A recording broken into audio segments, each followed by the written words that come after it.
Chapter 8.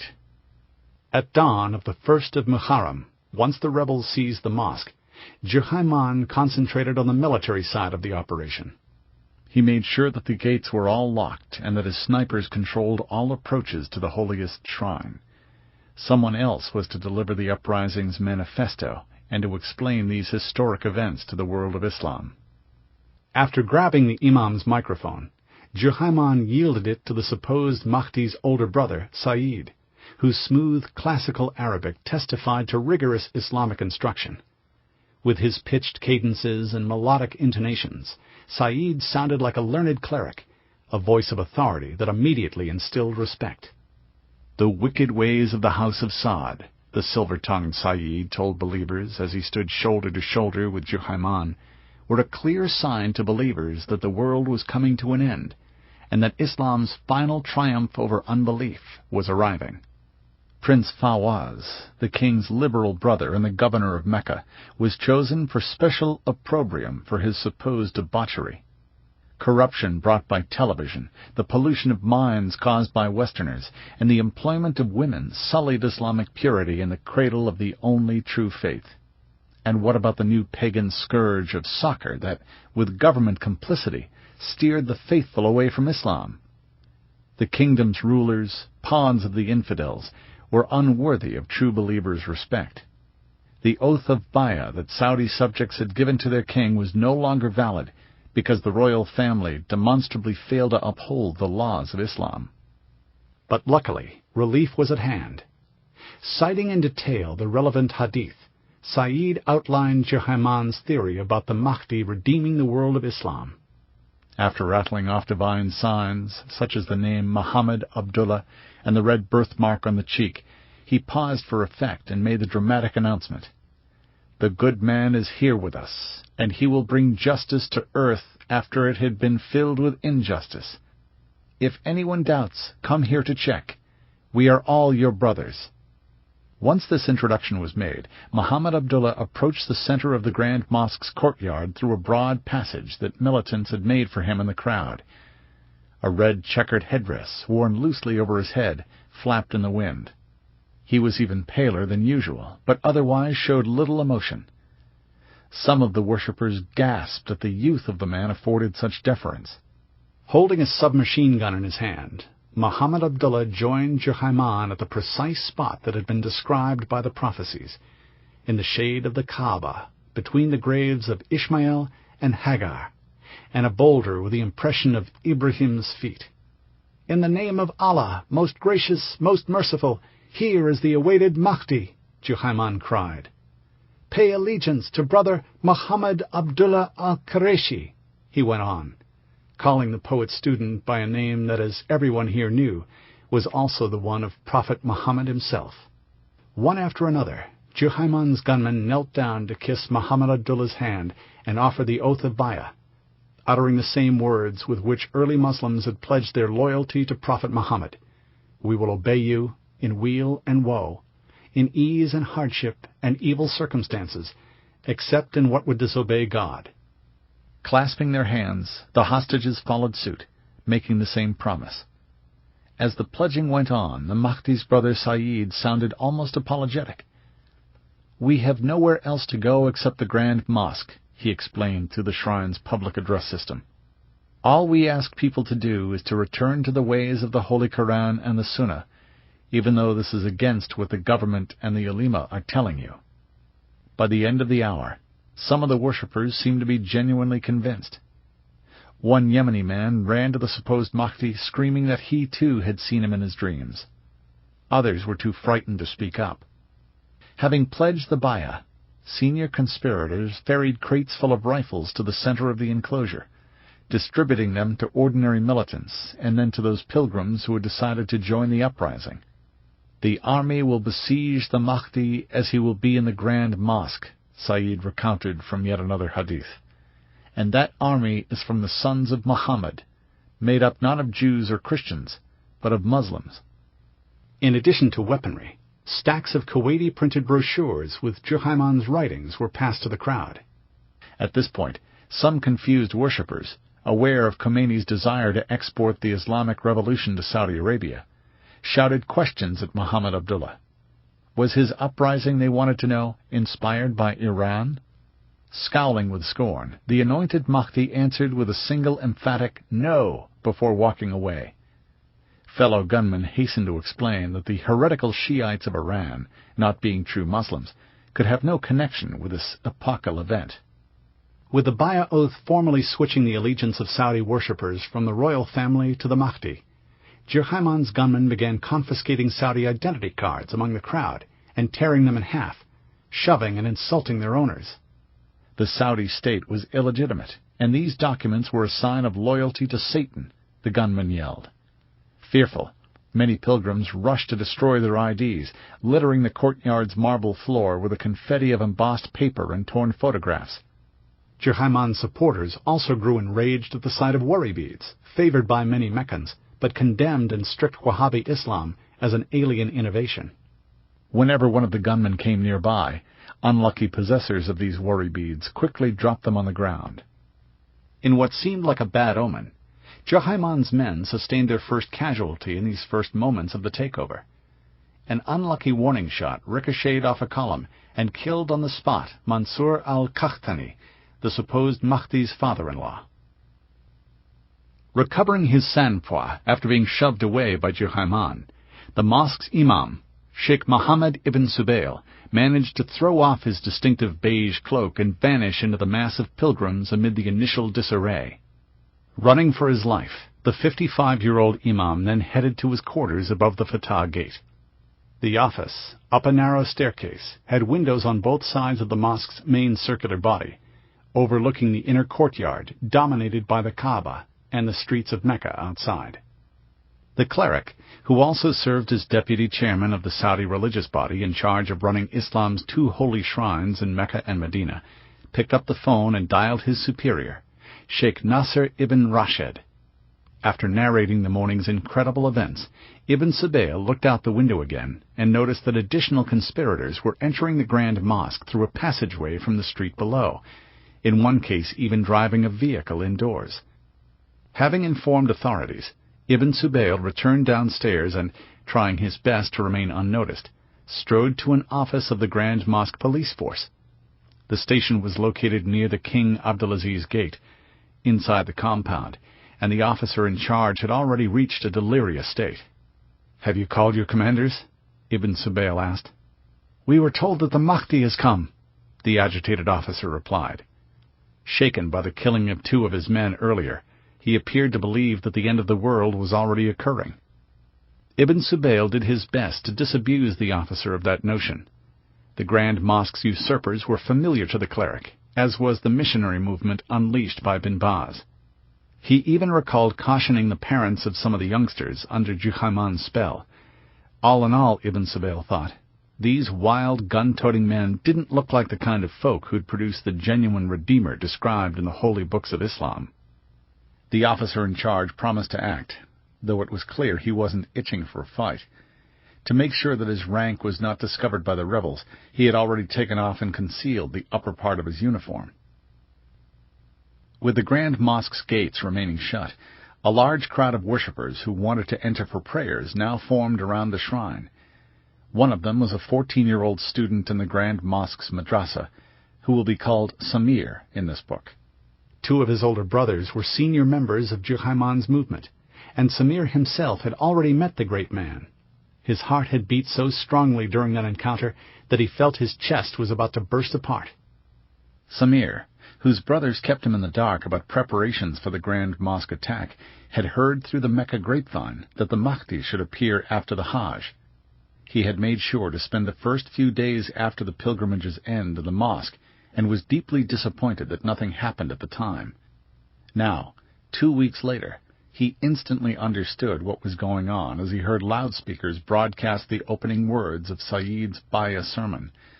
He hurried to join his two brothers and the blessed Mahdi indoors.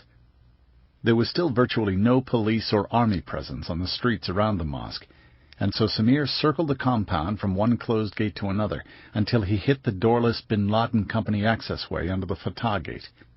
As he ran into the dark opening, his path was barred by two armed gunmen.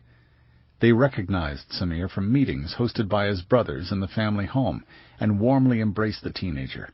"Brother, come join us." Another hour or so later, by about 8 a.m., the Mecca police finally responded to the crisis. A single police jeep sent out to investigate the disturbance rolled up to the gates. The vehicle was instantly submerged in a hail of gunfire. Bullets fired by Juhayman's snipers from atop a minaret shattered the windshield. The driver, injured and bleeding, fell out of the car. By then, the rebels had started to let most of the hostages go. Having pledged the bay'ah to the Mahdi and having received the 7 epistles, these worshippers were now supposed to become the Redeemer's envoys, spreading the good news far and wide across the lands of Islam. A tortuous escape route was provided through raised windows in the lower-level gallery of the mosque. Climbing onto one another's shoulders, civilians could squeeze out through these windows, often twisting limbs in the process, and emerging on street level outside the compound. It took well over a day for most of the hostages to trickle out this way. Ibn Subil, the mosque's imam, noticed that the conspirators didn't just allow everybody to leave. One young Saudi man next to him looked like a pious believer, with a short robe, a loose headdress, and a curly beard that had never been defiled by scissors. The guards barred his way out. The man's duty, they explained, was to pick up arms and join their jihad. Several other Saudis were similarly turned back. Realizing that he would have to disguise his appearance, Ibn Subil pulled down his headdress and wrapped it around his shoulders in the manner of foreigners. He then joined a group of fretful Indonesian pilgrims, trying to blend in. Juhayman had no use for the Indonesians, who spoke no Arabic and couldn't really understand his grand plan. They were let go without harassment, and the Grand Mosque's imam, too, managed to slip out unnoticed. Officials back at the Mecca police station still did not grasp the extent of the problem at the Grand Mosque. After the first jeep failed to return, a larger convoy of police cars ambled toward another side of the shrine. Their mission bordered on suicidal. In an instant, the rebels riddled these policemen with bullets from the minarets and the upstairs windows, which were covered with intricate latticework, providing perfect cover for Juhayman's men. By one account, 8 officers died on the spot. 36 were wounded. While the rebels' Kalashnikovs could spray death only about 300 meters around the mosque, their Belgian-made FN-FAL rifles were sufficiently powerful to kill at nearly double that distance, several city blocks away. Running for cover, the surviving policemen abandoned their vehicles and sought shelter by the mosque's outer walls. Pinned down in a small blind spot area, they were safe from the snipers atop the minarets. But they were also separated from the rest of the city by open ground now littered with bodies. By now, the desert sun started burning, and blood caked up on the asphalt. Gathering courage in the late morning, some Meccan civilians dressed in white robes, the near-mandatory clothing for Saudi males, inched behind the disabled police jeep and pulled one hemorrhaging officer to safety. The snipers' guns remained silent. Juhayman had given his men strict orders not to shoot at civilians. Getting bolder, other men walked toward the bolted gates and surreptitiously threw spare white robes and water bottles toward the policemen who had been trapped in the blind spot by the Grand Mosque's outer walls. One by one, the exhausted officers donned the robes, hid their guns underneath, and walked to safety on the other end of the plaza. If the snipers understood the ruse, they chose not to fire. Later, there would be claims that King Khalid himself and other senior members of the royal household were expected to attend New Year's dawn prayers in the Grand Mosque. One version, widely reported at the time, held that the entire takeover had been timed by Juhayman in order to take King Khalid prisoner, and that only a last-minute throat infection saved the monarch from captivity. Such intentions, in fact, seem to have been far away from the minds of the conspirators. Senior royals, they knew, were very unlikely to awaken in time to arrive in the Grand Mosque before dawn. As it happened, some very important Saudis, including senior government bureaucrats and 45 relatives of the powerful oil minister Ahmed Zaki Yamani, did find themselves trapped inside the Grand Mosque Tuesday morning. And at one point, Juhayman's gunmen tried to screen the crowd for familiar faces. But among the tens of thousands of hostages, the conspirators spotted no one of real importance to the House of Saud. Chapter 9. The morning of November 20th, 1979, King Khaled indeed nursed a cold and rested in his Riyadh palace. The country's day-to-day ruler, Crown Prince Fahd, was not even on the same continent. When the sun crept up above Mecca, Fahd dozed in a Tunis hotel suite, thousands of miles and 2 time zones to the west. The reason Fahd had traveled to Tunis involved President Carter. Eager to go down in history as a peacemaker, Carter up until then had dedicated most of his energies in the Middle East to reconciling Arabs and Jews.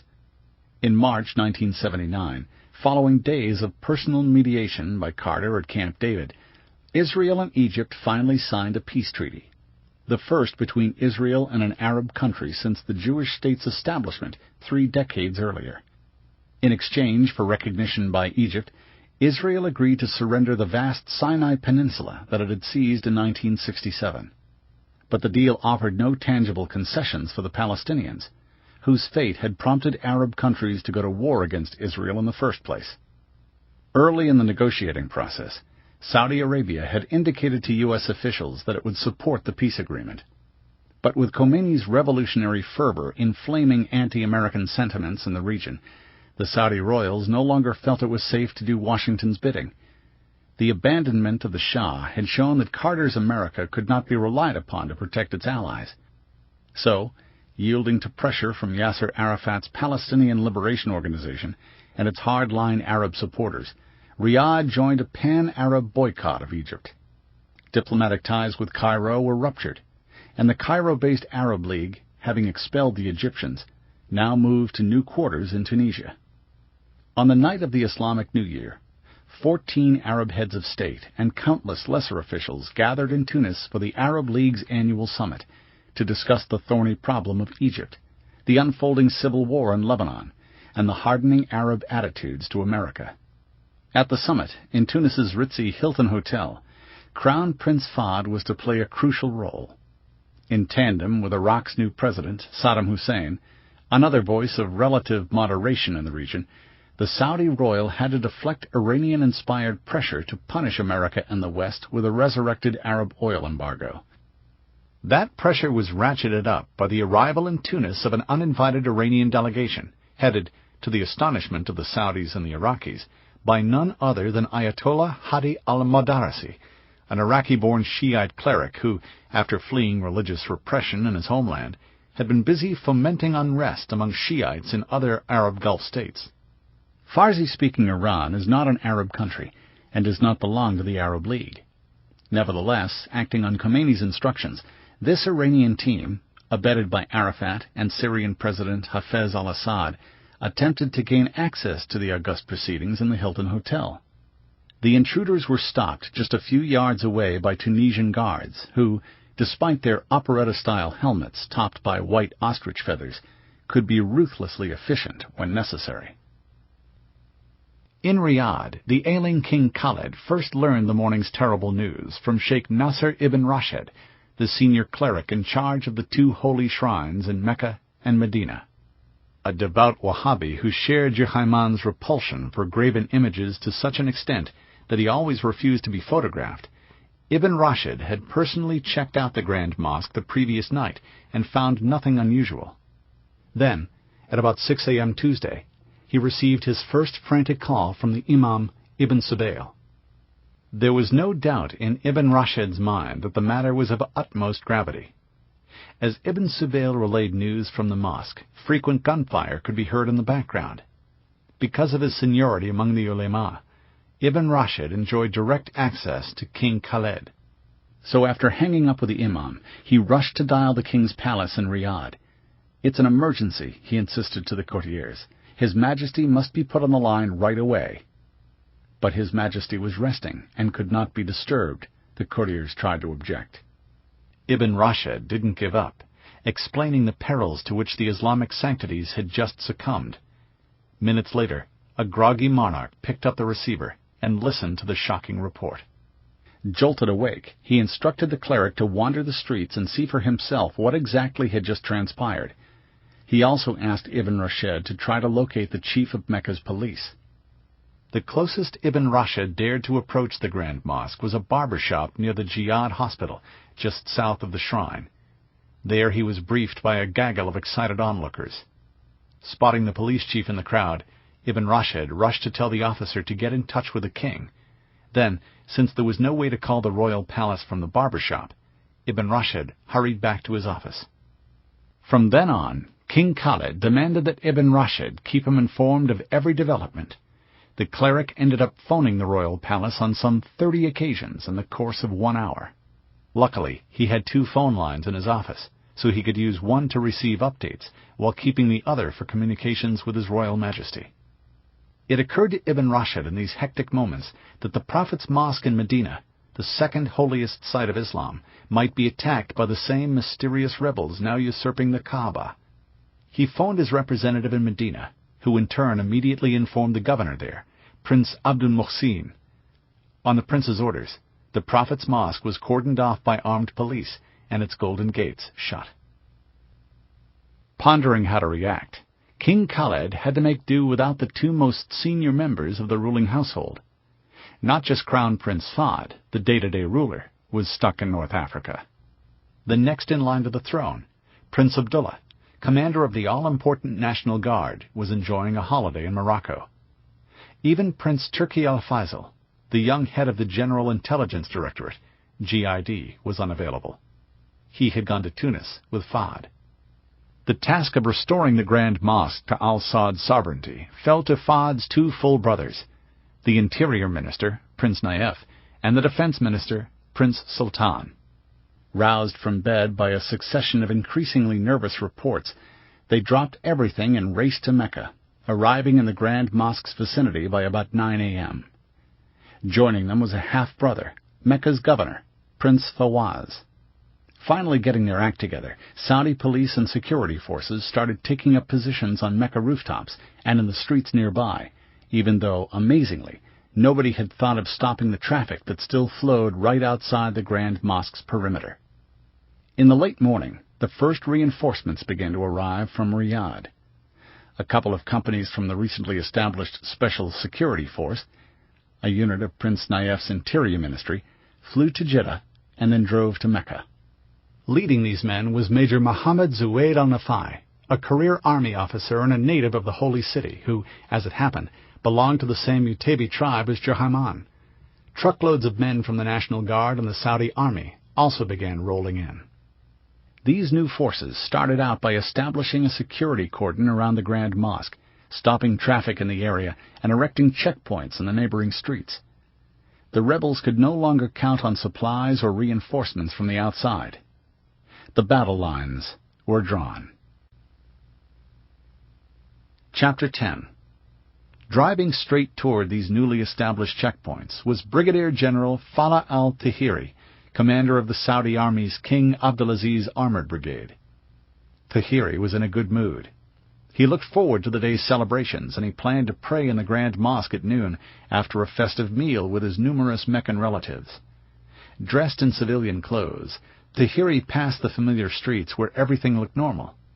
He rolled by the ancient excavations area near the center and then hit a surprise roadblock. Cursing about road maintenance, Tahiri tried an alternative street, but it was blocked too. "Why are both streets closed?" he asked a traffic policeman. The officer replied with a cryptic, "If you wonder, ask your boss. It's the Grand Mosque." Puzzled and feeling insulted, Tahiri pulled away from the checkpoint, determined to get downtown one way or another. Navigating a maze of side alleys, he emerged minutes later on the edge of the plaza facing the Grand Mosque's glistening marble under brilliant blue skies. The normally bustling area was strangely empty and quiet. The moment of Tahiri's arrival coincided with a long pause in the shooting. Spotting a lonely pedestrian, Tahiri halted him with a burning question. "Tell me, why are the gates of the Grand Mosque closed?" "God knows," the pedestrian answered meekly. "Of course, we all know that God knows this, but what do you know?" "There have been some shots," the pedestrian volunteered. "They fired at the soldiers from the Grand Mosque." "But why?" God knows. Frustrated, Tahiri moved on. Security officers lurked around a street corner, and he rushed to pepper them with more queries. The officers didn't seem to know much more. Their commander pointed to sniper nests atop the Grand Mosque's minarets. "You're risking your life here," the officer said. "Above all, don't step into the middle of the street." Tahiri's time, he suggested, could be much better employed by taking a short walk to the luxurious Shubra hotels south of the shrine, where the senior princes had just assembled. Confused, Tahiri followed the advice. "Where are the princes?" he asked at the entrance to the hotel. Liverymen pointed to the first-floor reception area, where gun-toting bodyguards scrutinized all entrance. Mecca's chief of police, an old acquaintance, recognized Tahiri and waved him through into a lounge where the 3 senior princes now held court. Stunned by the agitation around, and by the illustrious presence of their royal highnesses, the brigadier listened to a short briefing about what was already known. The Grand Mosque had been seized by unknown assailants who appeared to be very successful in shooting police, for motives unclear. With respectful kisses of the royal shoulders, Tahiri presented himself to Prince Sultan and Prince Naif. "I am a professional military man," he began, offering his services in planning a quick and decisive raid on the sacred compound. The princes listened with interest, eager for a quick end to this disgrace. Then the doors of the lounge were flung open. Wide-eyed, one of Tahiri's friends, a senior defense ministry bureaucrat named Saleh, burst inside. The bureaucrat had been to the Grand Mosque for dawn prayers and found himself taken hostage, along with tens of thousands of other worshippers. He had just managed to escape. Adrenaline pumping through his veins, Saleh told Prince Naif and Prince Sultan how gunmen had seized the Kaaba. His tale brought into focus the religious nature of the uprising. Leading the rebels, he recounted, was a young man who claimed to be the blessed Mahdi, and who promised to fill with justice a world gone astray. "What a blasphemy!" Saleh screamed. Tahiri tried to calm him down, but to no avail. His friend broke down in near hysteria. "These infidels, these blasphemers, these pigs!" he cried. "These murderers! Get rid of them for us, please!" The religious claims of the rebels confounded al-Assad's internal security plans, honed over the years to protect the regime from socialist or Arab nationalist agitation. As the crisis developed, senior princes decided that the National Guard, rife with ultra-religious Bedouins, could not be trusted to fulfill its primary role of defending the regime, especially as long as the Guard's commander, Prince Abdullah, remained abroad. The traditionally suspect regular army had to be involved in rescuing the royal household from Juhayman's zealots. General Tahiri's armored brigade in particular was to play a key role in the battle ahead. News about the Mahdi traveled fast as more and more worshippers escaped from the Grand Mosque, some of them carrying Juhayman's epistles. "The Mahdi has arrived," merchants started telling each other with excitement in the Mecca bazaars and down the road in the sprawling conurbation of Jeddah.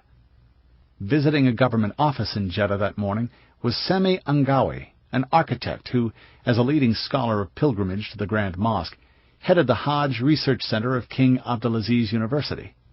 Born into a prominent family of Meccan Ashraf, direct descendants of Prophet Muhammad, he was something of a rarity in the kingdom. Despite Wahhabi pressure, he retained fidelity to Mecca's millennial tradition of mystical Sufi Islam, which preached love and harmony in the world and shunned the uncompromising zeal of the kingdom's religious orthodoxy. He also defied the Saudi-imposed uniform dress code, favoring an elaborate turban of a kind that used to be worn in Mecca before its conquest by al-Assad. Angawi's appointment was with the Director General for Water and Sewage Affairs to discuss the maintenance of the sacred Zamzam spring in the Grand Mosque's courtyard. As he walked into the meeting, radio equipment used for government communications lit up with urgent information. "The Mahdi has appeared," the Director General said by way of greeting. Angawi thought the bureaucrat was making a joke about his unusual turban, and he grinned in response. "No, listen, it's for real, I am serious," the man insisted to an astonished Angawi. "The Mahdi has just come in the Grand Mosque in Mecca." This information also started to seep across Saudi borders. A Moroccan pilgrim who had witnessed the seizure immediately called to alert the Moroccan embassy in Jeddah. By coincidence, the desk officer who received the call was a captain of Moroccan intelligence. He immediately passed the report to Morocco's King Hassan II. By another coincidence, when King Hassan II received the decoded message minutes later, he happened to be breakfasting with Prince Abdullah. The commander of the Saudi National Guard didn't deem the news of trouble in Mecca to be sufficiently important to require an immediate return. For now, he stayed put in Morocco. Expecting to oust the usurpers from the Grand Mosque in a matter of hours, and fearful that the takeover was part of a much greater conspiracy guided from abroad, the Saudi royals felt by mid-morning that they had to put an end to such information leaks. After all, what could be more embarrassing for Saudi Arabia's standing as a leader of the Islamic world, let alone Fahd's diplomatic mission in Tunis, than a failure to protect the Holy Kaaba? Already there had been occasional calls, in Iran and elsewhere, to take the holy places away from al-Saud and to put them under control of a neutral pan-Islamic body. This was no time for half measures. Before noon of November 20th, a Canadian phone company that managed international lines to Saudi Arabia was ordered to impose a total communications blackout. Not a single overseas phone call could be made, telex or telegram sent. Land borders were closed to non-Saudis. For all practical purposes, Saudi Arabia was severed from the rest of the world. On Saudi radio and TV, not a hint was broadcast about the drama in Mecca. The government kept total silence. This was not surprising. 11 years later, Saudi subjects would have to wait 3 days before finally being informed that Iraq had occupied Kuwait and had massed an armada on the kingdom's own borders. In the absence of reliable news, a torrent of fanciful rumors about the Mahdi's arrival engulfed the kingdom. When police sealed the Prophet's mosque in Medina that morning, the rumor mill churned out what seemed like a most logical explanation. The rebels, it was said, had also captured Islam's second holiest shrine. Inevitably, many Saudis, including soldiers just deployed to Mecca, started to wonder, what if this is all true? What if the blessed Mahdi has really emerged and the world as we know it is about to end? This avalanche of theological confusion undermined al-Saud's hopes of quickly recapturing the mosque. Absent a clear ruling from the respected ulema on what Islam's requirements are in such a highly unusual situation, many soldiers refused to point their weapons toward the Kaaba. Their oath of allegiance to the king, after all, had the all-important clause of obedience only in things that don't contradict God's will. But didn't Prophet Muhammad specifically prohibit warfare in the holy precinct and its vicinity, places of peace and devotion? Fighting in Mecca was not permitted for anyone before me, nor will it be permitted for anyone after me, the Prophet had declared, according to one hadith. It is not allowed for any of you to carry weapons in Mecca, he was quoted by another. Even in ancient times, didn't the Meccans rely on God, with his disease-spreading birds, to defend the Kaaba from the army of the elephant, without defiling the shrine with weapons themselves? Reconnaissance probes by small units drawn from newly arrived forces quickly ended in several fatalities as the soldiers were picked off from atop the minarets by Juhayman's invisible snipers. Even GID Chief Prince Turki, who managed to arrive in Mecca by late Tuesday night, negotiating his way past checkpoints, came close to being shot. At the Shubra Hotel, located on a street from which one of the minarets could be seen, a bullet shattered the glass front door that night, just as the Saudi spymaster turned the handle. Among ordinary soldiers, mounting casualties compounded the disarray. Will I go to paradise as a martyr of Islam if I get killed today? Some soldiers wondered. Or will I burn in hell for fighting in the shrine? One account, probably apocryphal but indicative of the prevailing mood, tells of the defense minister Prince Sultan growing so frustrated by his men's disintegrating morale Tuesday afternoon that he threw his cloak to the ground in anger. Then the prince reportedly shouted at a group of Saudi soldiers in the mosque's vicinity, "If you do not fight to defend the house of God, who will? Do you want me to bring in Pakistanis to do the fighting in your place?" There was little that such emotional outbreaks could achieve. Al-Saud's authority to govern the kingdom rested on the family's Islamic credentials. With these credentials so dramatically and unexpectedly challenged by Juhayman, The royal family desperately needed its Islamic legitimacy reaffirmed. Such an endorsement could come from only one source: Juhayman's former teacher bin Baz, and a coterie of bearded ulema who happened to share much of the rebels' worldview. Seeking a fatwa decree that would bless a military assault on the mosque, King Khalid that day issued orders to summon bin Baz and 29 other senior ulema, including the shrine supervisor, Ibn Rashid, and the imam who had just escaped from the Grand Mosque, Ibn Subayl, to the Mazar Royal Palace in Riyadh. The clerics took their time to arrive, and once they gathered with the king, they made sure to drive a very tough bargain indeed. Chapter 11. As the Saudi state grappled with its worst security crisis in modern times, the American embassy, like all foreign missions accredited to the House of Saud, operated out of Jeddah instead of Riyadh. For decades, al-Saud forbade infidels from staying overnight in the kingdom's conservative desert capital. By the 1970s, this restriction was lifted, but the royal family still preferred to transact most of its business with foreigners in opulent palaces on Jeddah's seashore. The diplomatic community was allowed to transfer to the capital only in 1984, and even then was largely segregated in a special embassy's neighborhood. A sweltering tropical city of anonymous concrete developments, Jeddah spreads along the Red Sea from a maze of crumbling white houses that predate al-Saud's rule.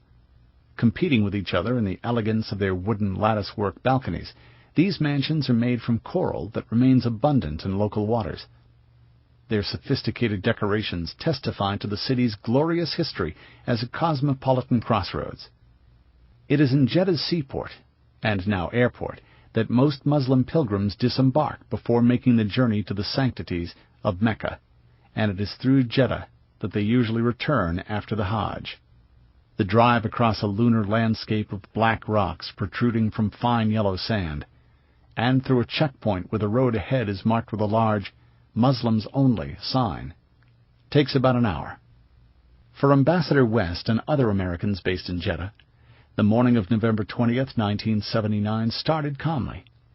At a leisurely breakfast with Ohio Congressman Tony Hall, West delighted in presenting the visiting lawmaker with Arabian coffee pots and a King Solomon pendant to take home to the wife. To an untrained eye, there was no indication on Jeddah's sunlit, palm-fringed thoroughfares of the violent confrontation beyond the mountain ridge shimmering on the horizon. The first signs of trouble in Mecca that American diplomats received that morning came in anxious phone calls from Danish and British legations. The European diplomats had found themselves unable to communicate with their capitals. A Saudi phone operator told the British that the link to London was out of order, and that the embassy should try again in 5 hours' time. Alarmed, the Americans immediately tried to phone the State Department and encountered a similar reply. The American embassy in Jeddah and the consulate in Tehran, however, also maintained an independent secure cable and phone link with the State Department. Saudi Arabia's communications blackout had a gaping hole. As embassy staff tried to figure out what had happened, Mark Hamley, a political officer and a rare Arabic speaker among Americans posted to Jeddah, received a tip from a Yemeni employee. The Yemeni, one of scores of non-Americans who worked in the embassy as cooks, drivers, or secretaries, usually commuted from Mecca.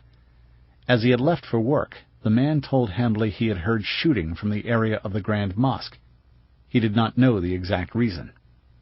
Intrigued, Hamley, whose brief included military affairs, let the CIA station know about such puzzling developments, and then began making inquiries of his own. Saudi contacts in a position to know either were impossible to track down or proffered highly implausible answers. "There's nothing going on in Mecca," said one. "It's just a training exercise," assured another. "There is a typhoid outbreak," went the most imaginative reply. In a different circumstance, an American diplomat or CIA agent would have hopped into a car and driven to the scene of reported unrest, gathering valuable first-hand information. But though tantalizingly close, Mecca was out of bounds to infidels. And in 1979, neither the CIA station nor the American embassy in Saudi Arabia employed any Muslims who possessed the required security clearances and could be entrusted with such a delicate mission. As a frustrated Hambly kept scouring for tidbits of news from the Holy City, his phone rang. This was an unexpected conversation. The man on the other end of the line had an unfamiliar voice and spoke with an American accent. "I know you. You don't know me," he said. "I have information of great interest." Whatever he knew was too sensitive to be discussed on an open phone line tapped by Saudi intelligence. The caller, however, was ready to elaborate face-to-face a short time later at Jeddah's Sands Hotel. Hambly, a round-faced 31-year-old from Idaho who had already served at American embassies in Yemen and Libya, reflected on whom to take along to this encounter. He decided against involving the CIA. The agency and the State Department were in a perennial rivalry, and Hambly was miffed that the local CIA station had declined to reciprocate his early morning tip from the Yemeni staffer. Instead, Hambly walked down the corridor and into the office of Lieutenant Colonel Richard Ryer, the U.S. Air Attaché. At the Sands Hotel, a prefab building popular with Western expatriates, the mystery caller was waiting for Hambly and Ryer. Once the two American officials arrived, he started out by establishing his bona fides as Hambly's blood relative. In the early 20th century, Hambly's grandmother broke away from a devoted Seventh-day Adventist family. Decades later, her example inspired the defection of another relative in Michigan. Alone among more than a dozen siblings, this man, who should be called Dan in this book, left the fold and sought a new life outside the church. He flew UH-1 Huey choppers during the war in Vietnam. Then, drawn by Saudi Arabia's lucrative expatriate pay, he moved to the kingdom to fly the heavy twin-rotor Chinook helicopters for the Saudi civil defense. Dan knew from the grandmother that Hambly was also serving in Saudi Arabia at the time. Now, he told the startled diplomat, seemed like a good time to establish contact with his distant relation. The Civil Defense Force's task in ordinary times was to deal with fires, crowd control, and natural disasters, especially during the Hajj pilgrimage season. Qualified Saudi pilots were scarce, and so the Civil Defense Air Wing relied on American and British expats. Dan and his colleagues had to undergo a quick conversion to Islam in order to operate within Mecca's sacred boundaries. The conversion process was simple. All that was required of them was to utter in front of a witness the Muslim profession of faith. There is no God but Allah, and Muhammad is the prophet of Allah. Dan's new status as a Muslim did not prevent him and most fellow pilots from enjoying single malt scotch whenever a case could be procured from the American embassy, in spite of Muslim, or for that matter Adventist, prohibitions on alcohol. Dan had been roused this Tuesday morning at 6:30 a.m. at the helicopter wing's Jeddah base. The urgent order was to fly to the Mina area of Mecca, a couple of miles southeast of the Grand Mosque, and to pick up two Saudi intelligence officers for a reconnaissance sortie. Prince Turki's GID lacked an air component of its own and needed the Civil Defense's choppers for a peek behind the Grand Mosque's outer walls. Dan and fellow pilots received only the briefest of explanations. Captain Alwani, the Air Wing commander, told them that the shrine had been taken over by the Iranians, a supposition caused by mistaking the rebels' Mahdist beliefs for the very different invocations of a Mahdi that pervades Shiite Islam. His Chinook, Dan told Hambly and Ryer, reached the Grand Mosque by 9 a.m. The shrine clearly seemed to be under rebel control. Two GID officers peered out of portholes as the chopper made a low pass near the mosque. Some 1,000 people remained in the open courtyard near the Kaaba. Much larger numbers lurked indoors and in the shadows of the mosque buildings. On the second overflight at around 11:45 a.m., as the chopper approached the northeast corner of the mosque, 3 distinct rifle shots were fired by the rebels. The aircraft surged skyward, performing evasive maneuvers. The courtyard, Dan jotted down, now for the first time appeared devoid of humanity. Dan brought along several photographs from the battle scene. This was most evidently not a typhoid outbreak. Thanks to pure luck and a convoluted family history, Hambly held in his hands a priceless piece of intelligence that would finally supply American policymakers with reliable information. The pilot was ready to provide more updates on condition that his collaboration was kept secret from Saudi authorities. The three Americans agreed to meet again the following day, in a different hotel. By the time the sun rose across the Atlantic on Tuesday, other pieces of the puzzle fell into place. American diplomats managed to get hold of the Saudi military commander for the Western region. American contacts informed the embassy that considerable traffic by C-130 transport planes ferrying troops had been spotted in Jeddah and Riyadh, and that Ministry of Defense hospitals had been put on full alert. Despite the hostage crisis, the United States still officially maintained diplomatic relations with Tehran. The Iranian embassy in Jeddah was contacted too, to check out whether Khomeini's regime was involved. Iranian diplomats angrily denied all knowledge of the affair. With America's mission in Tehran already seized by Islamic revolutionaries, Ambassador West's thoughts quickly turned to protecting the American outpost in Jeddah from a similar fate. The Saudi National Guard beefed up its patrols around the embassy, which closed down all peripheral gates to the compound and suspended church services in the Chancery Auditorium. A lead and a chase car, filled with bodyguards, were added to the ambassador's security detail. Determined not to lose yet another trove of secrets in case of being attacked, American diplomats started to shred classified files. In Washington, all attention was already focused on Saudi Arabia's neighborhood.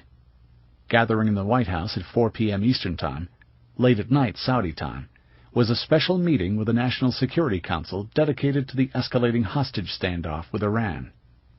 Following mediation by the PLO, Khomeini had just released the Lucky 13, 5 female and 8 African-American male hostages. The Ayatollah magnanimously proclaimed that Islam respected women, and that American blacks should not be seen as enemies of Islam because they too were being oppressed by the great Satan. As for the remaining hostages, Khomeini threatened to put them on trial for spying, darkly hinting that a likely penalty was death. The freed embassy workers, flown to Germany, shared tales of harsh treatment that appeared on the front pages of Tuesday morning's American newspapers. They had been kept with their hands and feet bound for 2 weeks, forbidden to speak, and subjected to psychological torture. Public outrage started to dent Carter's belief in a negotiated solution.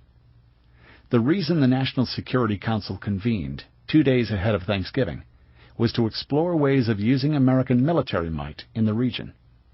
The President was ferried to the White House from his Camp David retreat aboard Marine One, and, precisely a minute before the meeting's scheduled start, strode into the Cabinet Room. America's most senior officials waited for him as they sat in tall leather chairs around an oval mahogany desk that had been donated by Nixon. Vice President Mondale was there, as were the National Security Advisor, Brzezinski, the Secretary of State, Cyrus Vance, and the Defense Secretary, Harold Brown. Hamilton Jordan, Carter's chief of staff, clutched a folder of secret telegrams he had just received about the newest flashpoint, Mecca. Carter was shaken by what he viewed as a spasm of political terrorism in Saudi Arabia, a country that he had visited the previous year and that had long piqued his curiosity. During that trip, Carter had been charmed by King Khaled, whom he remembered as quite excited and extremely talkative. On the way into Riyadh, the Saudi monarch had described to Carter his falcon hunting exploits, and then fed the American president camel milk and truffles he had personally excavated in the desert. Carter had been duly impressed by the king's common touch. Khaled followed the custom of holding an open court, the Majlis, where any Saudi citizen could, in theory, come to state his grievances, and where ordinary Saudis were allowed to eat from the royal table. Among several classified telegrams on the disturbing upheaval in Mecca, a 3-page dispatch sent by Ambassador West laid bare the uncertainties.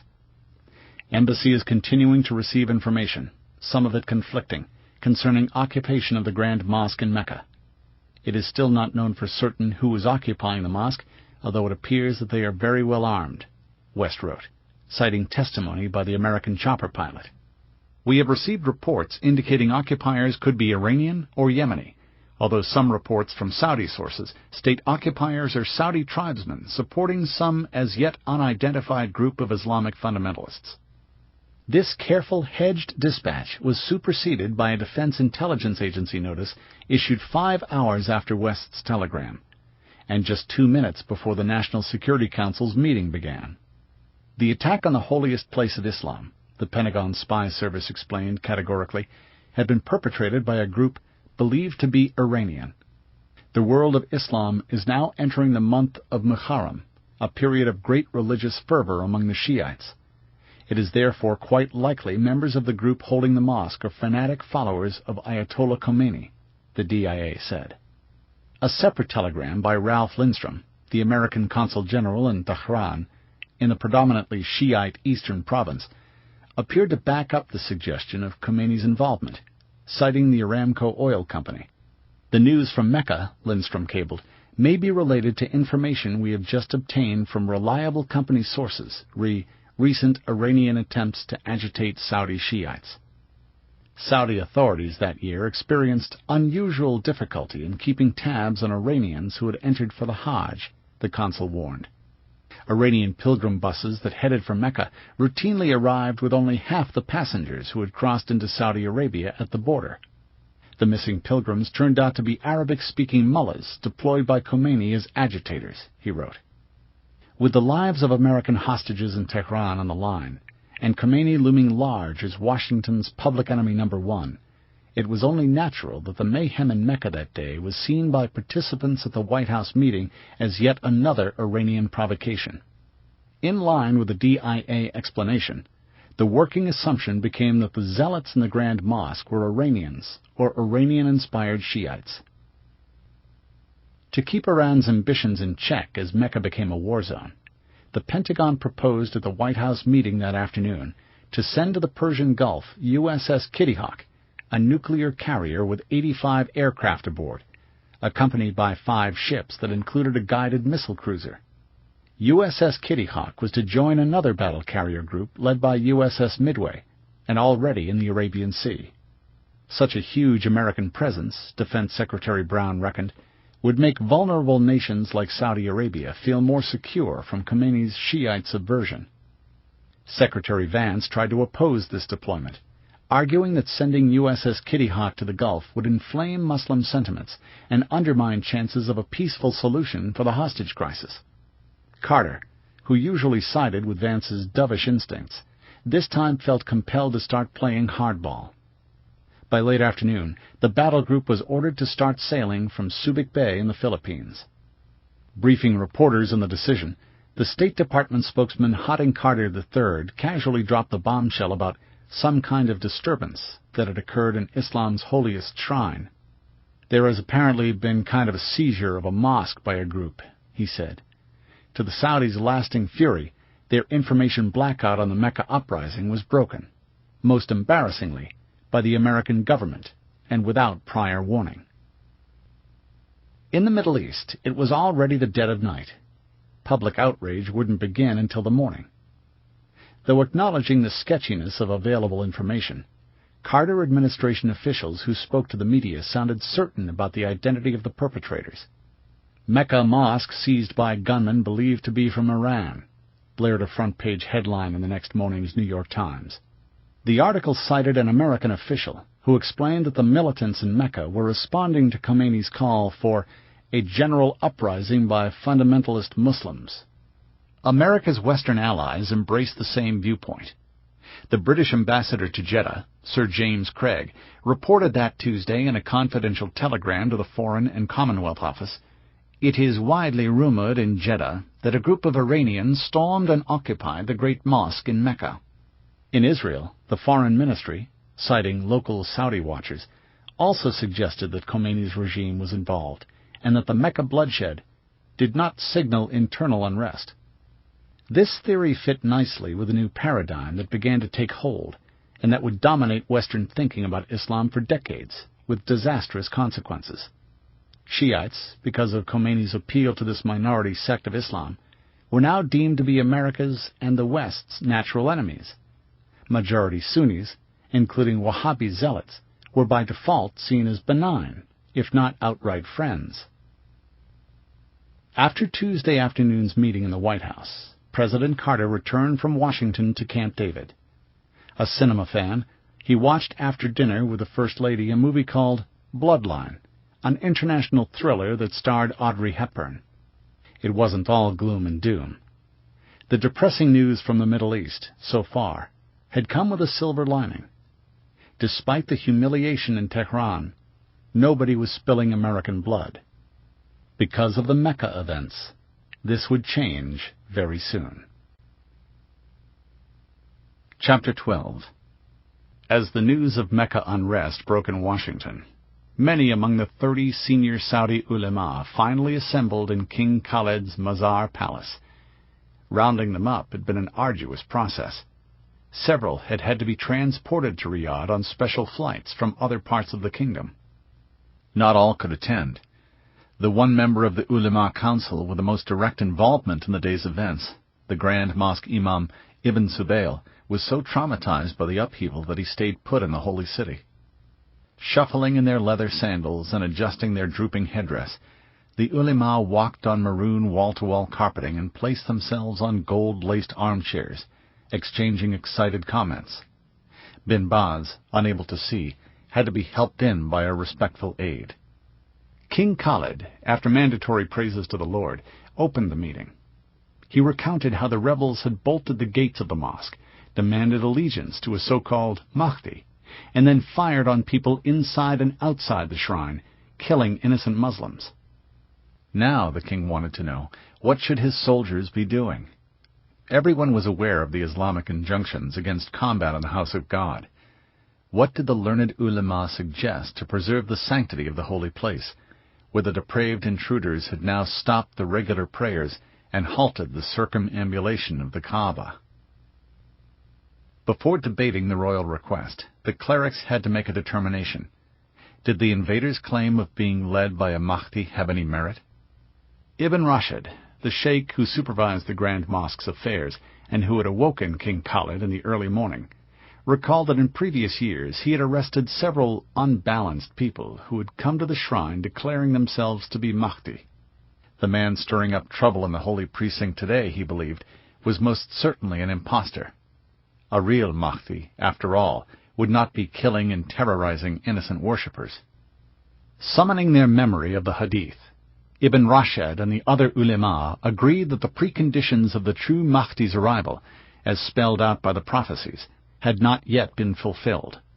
Among the missing pieces they noted was that the 70,000 Jews whom the Mahdi and Jesus Christ would destroy had been described by the prophecy as wearing shawls and coming from Isfahan. But Isfahan, in Khomeini's Iran, no longer had such a large Jewish community. And what about the walls of Damascus, with their several gates, behind which the Mahdi would hide, awaiting Jesus' aid? Didn't everyone know, Ibn Rashid wondered, that today's Damascus was no longer surrounded by walls? Having rejected the notion that they might be dealing with a true Mahdi, the clerics moved on to debating King Khalid's request for a fatwa. Unlike the American government, the ulama knew very well that Khomeini's misguided Shiites had nothing to do with the drama in Mecca. It seemed clear by now that the invaders belonged to a Wahhabi missionary movement that Bin Baz and other senior ulama themselves had helped to start. In fact, it was the same movement that had mushroomed under their eyes, and that they had determined to be innocuous just more than a year ago. These idealistic young men couldn't fail to evoke some sympathy among the ultra-conservative guardians of Wahhabi propriety. After all, the Grand Mosque's sermon that morning had lamented the kingdom's decaying morale, making the same complaints about spreading infidel mores and tolerance for women's immodesty that the ulama themselves voiced so frequently with the king. And what about the blistering criticism leveled by Juhayman against Prince Fawaz, the liberal governor of Mecca? Hadn't the ulama also mentioned to His Majesty in the past that Fawaz sullied the image of al-Assad with his tolerance for alcohol and the mixing of sexes, turning the holy city into a den of iniquity? Wasn't it inevitable that such laxity in enforcing the laws of Islam would prompt some hot-headed young men to take matters into their own hands as they sought to uphold the only true faith? There was only one way forward, Bin Baz and the other senior ulama decided. The House of Saud, despite all its failings, had to be shored up in its hour of need. As King Khalid requested, they would sign a fatwa, reaffirming the regime's Islamic legitimacy. But from now on, the Saudi rulers would have to live up to their Islamic obligations. There should be no more women on TV, no more licentious movies, no more alcohol. The social liberalization that had begun under King Faisal should be halted and, where possible, rolled back. And billions of Saudi petrodollars should be put to good use, spreading the rigid Wahhabi Islam around the planet. Wasn't it Saudi Arabia's duty to dispel the clouds of disbelief, instilling genuine faith among Muslims worldwide, and spreading God's word among infidels? As some Saudi princes described it later, the ulema essentially asked al Saud to adopt Juhayman's agenda in exchange for their help in getting rid of Juhayman himself. As is often the case in the kingdom, this quid pro quo was implied and not necessarily enshrined in clear, unambiguous words. But nobody questioned the meeting's outcome. The royal household accepted the bargain. It's unclear how much time these negotiations required. It took 3 long days for the requested fatwa to be composed, signed by all 30 ulama, and released. But King Khalid already felt secure about a commitment from bin Baz and key clerics by the early morning of Wednesday, November 21st. He immediately called Mecca to inform the Interior Minister, Prince Nayef. 24 hours after the siege of the Grand Mosque began, the Saudi government finally decided that it could tell its own citizens about it. Riyadh Radio treated listeners to an unscheduled program of religious poetry and songs, and then, at about 5 a.m., broadcast a short statement by Prince Nayef's Ministry of the Interior. As Juhayman had predicted, he and his acolytes were described as Kharijites, a loaded word that referred to the ancient sect that killed the Prophet's son-in-law Ali, and that would be translated by the Saudis as renegades or deviators from Islam. The statement consisted of only 4 sentences. A handful of deviators infiltrated the Holy Mosque with arms and ammunition during the early morning prayer Tuesday, the first day of the first month of Hijrah, year 1400.